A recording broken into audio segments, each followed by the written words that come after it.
హర్ష కుమార్ గారు, ఒక్కటే సూటి ప్రశ్న.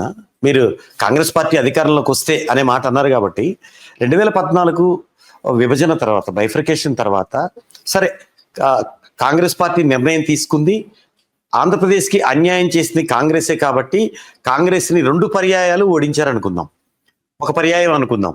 మరి కనీసం కాంగ్రెస్ పార్టీ అసలు ఐసీయూలోంచి కాదు, వెంటిలేటర్ మీద నుంచి కనీసం ఐసీయూలోకో జనరల్ వార్డుకో వచ్చే పరిస్థితి కూడా కనపడట్లా. ఎప్పుడు వస్తుంది? కాంగ్రెస్ పార్టీ పూర్వవైభవం పక్కన పెడితే అసలు కనీసం పోటీ చేసే పరిస్థితి, గెలిచే పరిస్థితి అసెంబ్లీలోకో పార్లమెంట్లోకో ఆంధ్రప్రదేశ్ నుంచి ఉండే పరిస్థితి ఉందా? ఉంటే ఎప్పుడుకి వస్తుంది? ఒకటండి, అధిష్టాన వర్గం కాంగ్రెస్ పార్టీ, ఆంధ్రప్రదేశ్ లో కాంగ్రెస్ పార్టీని అంటే పూర్తిగా దృష్టి కేంద్రీకరించలేదు. ఎందువల్లంటే ఇప్పుడు మనకి ప్రెసిడెంట్లని అంటే మేము కామెంట్ చేయకూడదు. ఒకసారి ప్రెసిడెంట్లు వేసిన తర్వాత చాలా మంది ప్రెసిడెంట్లు వచ్చారు. ఆ ప్రెసిడెంట్ ఇప్పుడు మనకి మన శైలజానాథ్ గారు ఉన్నారు. ఆయన ప్రెసిడెంట్ గిరి అయిపోయిన తర్వాత వైసీపీలో గెలిపారు. ఇప్పుడు షర్మిలా గారు తెలంగాణలో పార్టీ పెట్టారు. ఆవిడ తీసుకొచ్చి ఇక్కడ ప్రెసిడెంట్ చేశారు. అంతకుముందు రఘువీరారెడ్డి గారు బెంగళూరులో ఉండేవారు, ఇక్కడికి వచ్చేవారు. కాబట్టి ఒక పటిష్టమైన నాయకత్వాన్ని కాంగ్రెస్ పార్టీ సరిగ్గా రాష్ట్ర కాంగ్రెస్ కి ఇవ్వట్లేదు. ఎందువల్లంటే ఒక పటిష్టమైన నాయకుడు రాష్ట్ర కాంగ్రెస్ కి సారథి అయ్యాడంటే ఈ అంటే ఇంకొకటి, అన్ని వర్గాలు కూడా ఈ రోజున రాజ్యాధికారం వైపు చూస్తున్నాయండి. ముఖ్యంగా దళితులు రాజ్యాధికారం వైపు చూస్తా ఉన్నారు. ఇటువంటి పరిస్థితుల్లో కాంగ్రెస్ పార్టీ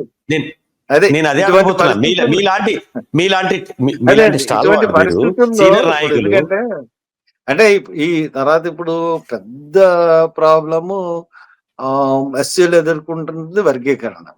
ఈ వర్గీకరణ ఎదుర్కొంటున్న అంటే అసమంజసము, మాకు అన్యాయం జరుగుతుంది ఈ వర్గీకరణ వల్ల అని చెప్పే మానల సంఖ్య 64 లక్షలు సుమారు దేశ రాష్ట్రంలో.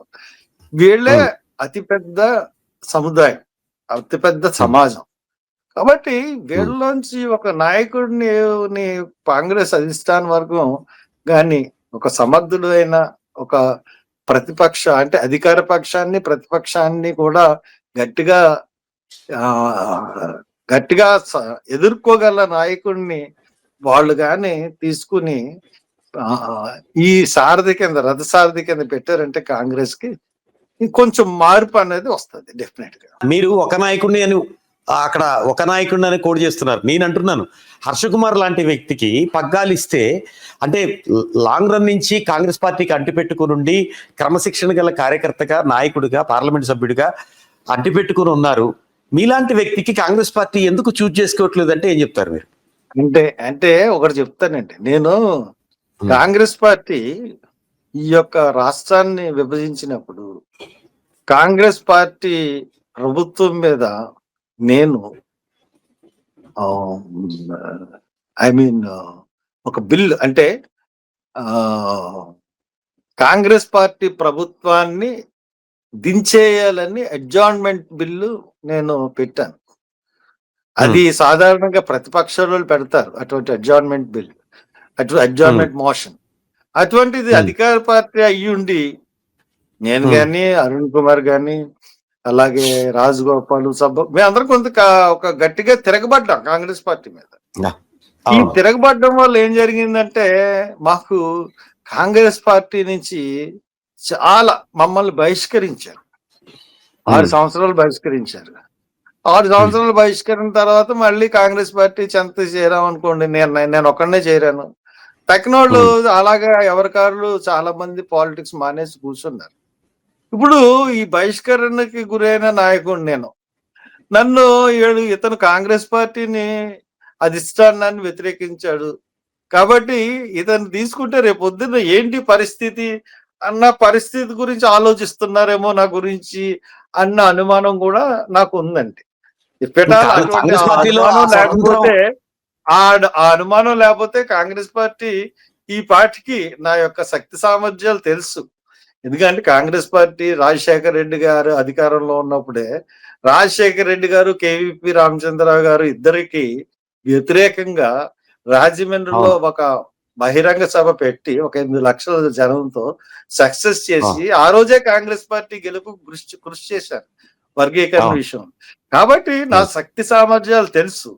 అయినా గాని నన్ను చేసుకోవట్లేదంటే నేను అనుకుంటున్నా ఒకవేళ నేను ఈ రకంగా నేను ఎదురు తిరిగాను కదా! అందు గురించి గాని నన్ను సెలెక్ట్ చేయట్లేదేమో అని నేను అనుకుంటున్నా.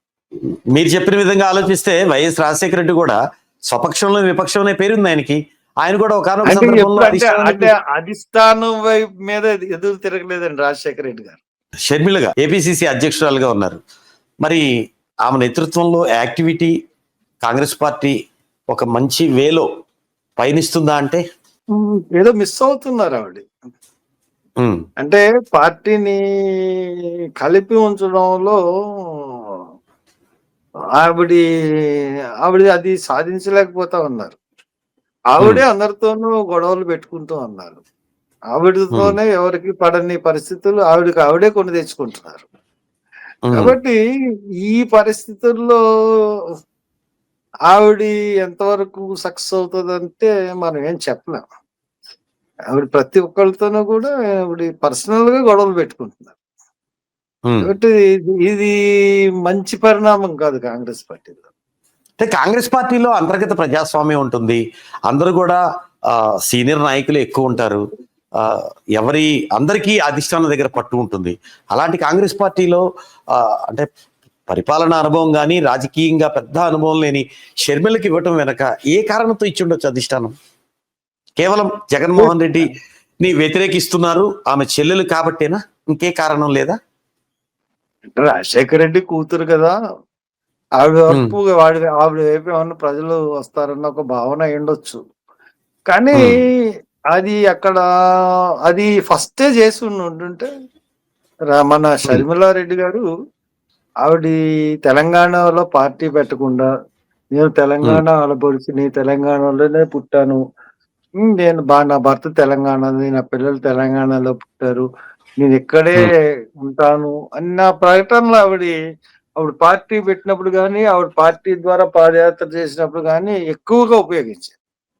ఉమ్, దానికన్నా ముందే ఆవిడని ఇక్కడికి తీసుకొచ్చి పెట్టుంటే బావుండు పోను. బట్ ఉమ్, అక్కడ అన్ని చెప్పిన ఆవిడని ఇక్కడికి తీసుకొచ్చి పెడితే, మరి రాష్ట్ర ప్రజలు ఆవిడకి ఏ విధంగా దగ్గరవుతారన్న చిన్న లాజిక్ పార్టీ మిస్ అయింది. అవును. అది అది తర్వాత ఆహ్, ఈ మధ్య ఆవిడని ఎవరైతే బాగా ప్రేమించి ఆవిడని అక్కడ అందరూ కూడా సపోర్ట్ చేశారు. ఇప్పుడు షర్మిల గారికి ఉమ్, అధిష్టాన వర్గమే కాదు. రాష్ట్రంలోని ఉమ్, ఒక్కరిద్దరు నాయకులు తప్పితే అందరూ షర్మిల గారిని సపోర్ట్ చేశారు. ఆ ఉమ్. అందరిని కూడా ఆవిడ దూరం చేసుకుంది. అది ఆవిడ బ్యాడ్ లక్.